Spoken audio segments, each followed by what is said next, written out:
คนเฮานี่อยู่น้ำอันใดไปน้ำอันใด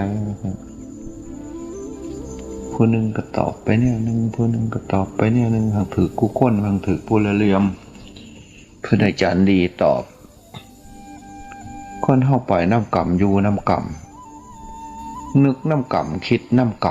ำด่านนึกคิดก็ดีนั้นไก่จะกำว่าจีกำก็ลงไปร่วมอยู่ในเจตนาของมโนกรรมแล้วนะครับส่วนมโนกรรมเป็นต้นสาเหตุของกรรมทั้งหลายไปน้ำกรรมอยู่น้ำกรรมยกเว้นพระอรหันต์เสียว่าจังเพิ่นเลยให้คะแนนผู้นี้ตอบถูกกว่าหมู่เฮากับพี่แค่หน้าก็ได้ควบจังซั่นอีหลีก็ว่าเพิ่นตอบถูกกว่าหมู่อยู่เพิ่นอาจารย์ดีนะนั่งก็นั่งอยู่น้ำกรรม